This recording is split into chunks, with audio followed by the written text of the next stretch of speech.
आऊंगी, मेरा पांव दबाएगी, आदर करेगी, सत्कार करेगी। दूसरे की बहुओं में दिन भर गलती जो निकालती है, दूसरे की बहुओं को दिन भर देखा करती है। उसकी बहू ने ऐसा कर दिया, उसकी बहू ने तो सिर पे पल्लू नहीं लिया, मैं गई तो पांव नहीं पड़ा, मैं गई तो ऐसा नहीं हुआ। बस तैयारी कर लेना, तेरे घर में जो बहू आएगी वो चंद्र घंटा से कम नहीं आएगी।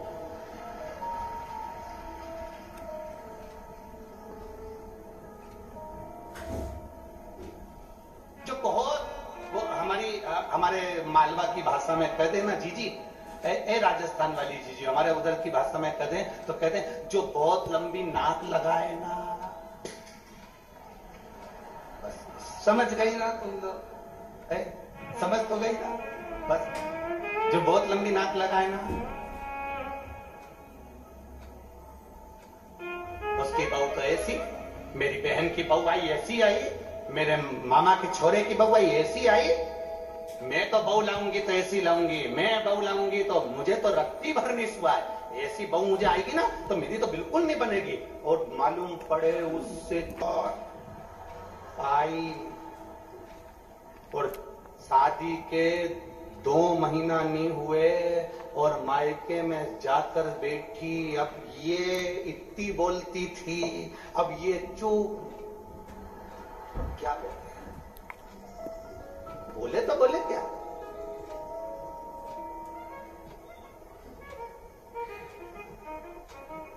अब बोले तो बोले क्या? क्या बोले? तो कोई दूसरा तुम्हारा विश्वास नहीं तोड़ता, कोई दूसरा तुम्हारा अहंकार नहीं तोड़ता, कोई दूसरा तुम्हारा अभिमान नहीं तोड़ता। तोड़ने वाले अपने होते हैं। जो कहती है मेरा बेटा मेरा बेटा मेरा बेटा मेरा बेटा मेरा बेटा, एक दिन वही बेटा सामने खड़े होकर कह देता है तुमने मेरे लिए करा क्या। अहंकार टूट गया, अभिमान टूट गया, अपने भीतर का हम टूट गया।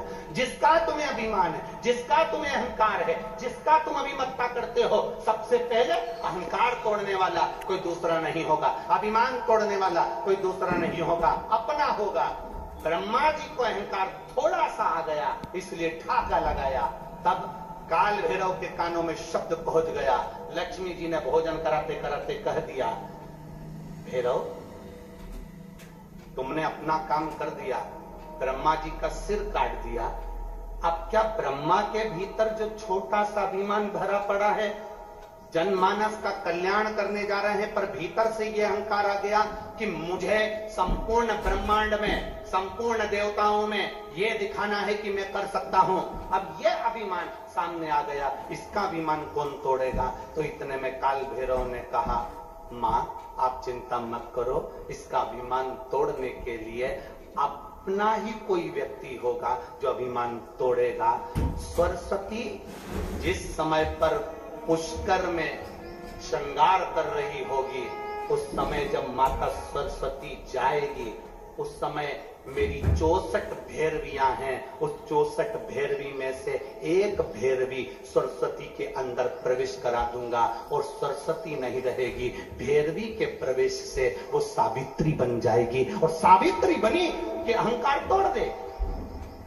एक क्षण मात्र की मैंने सावित्री को उस समय पर भेजा, मैंने भैरवी को उस समय पर सरस्वती के अंदर प्रवेश करा कर भेजा और उसका रूप, उसका रंग, उसका स्वभाव, उसका स्वरूप चेंज हो गया।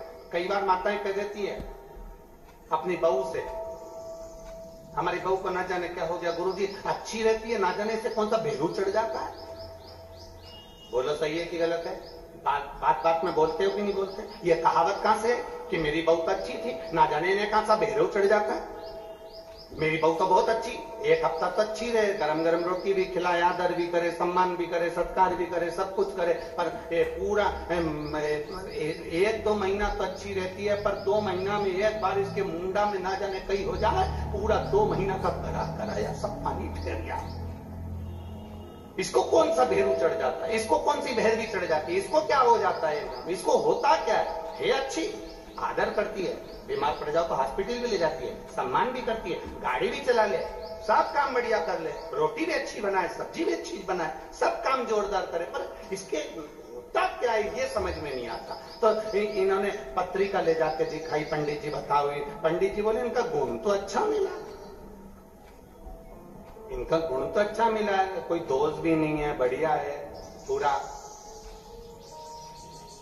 24, 25 गुण, 27, 28 गुण, जितना भी गुण है मिला तो अच्छा है। फिर तकलीफ क्या है?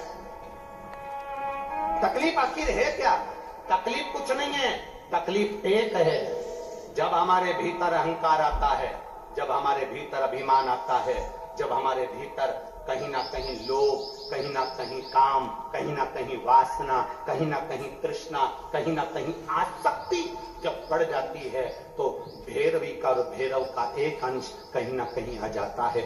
उस क्षण के एक अंश आ जाता है और वो सब साफ। जब हमारे भीतर लोभ जागा, बहू को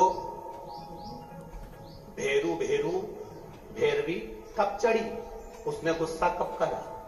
जब तुम्हारे भीतर कहीं लोभ जागृत हुआ। बड़ी बहू को ये वाली साड़ी दे दूंगी, लड़की आएगी तो उसको ये वाली दे दूंगी, और ये दिन भर में से मुंह चलाती है ना, बस तुम्हारे भीतर लोभ जागृत हुआ, आसक्ति जागृत हुई, क्रोध जागृत हुआ। उस समय पर भैरव भैरवी का एक अंश तुम्हारे यहां फिर उस समय प्रकट हो गया। बहू ने बोलना बंद कर दिया, क्रोध में आ गई, उसने अपने पति से कह दिया, शब्द बोले। बाद में मालूम पड़ा कि आखिर हुआ क्या था, लड़ाई किस बात पे थी? बस लड़ाई छोटी सी बात पे थी। वो छोटी सी बात नहीं थी, उसमें अहंकार हमारा भी अड़ा हुआ था। जिस दिन हमने अपने अहंकार को उठाकर कोने में पटकना चालू कर दिया, उस दिन हमारा घर स्वर्ग बन जाएगा, आनंदित बन जाएगा। हम अभिमान से थोड़ा सा पीछे तो हटे। एक दिन नाम लिखा, पर्ची बनाई, तीनों ने का नाम लिखकर पर्ची बनाकर कुड़कुड़ा के इसे फेंका। जिसका नाम आएगा वो घर जाएगा, पानी की बोतल लाएगा, कोल्ड ड्रिंक लाएगा।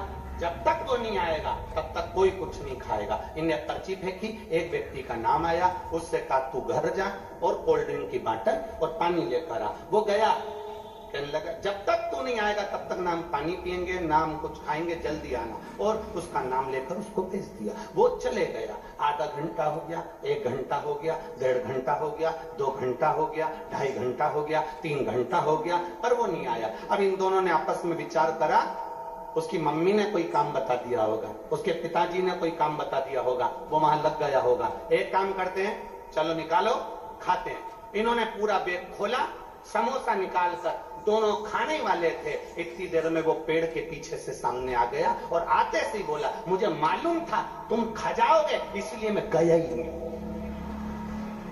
इसीलिए मैं। वो इंतजार कर रहा था ये बैग खोल के खाए और मैं सामने आऊं।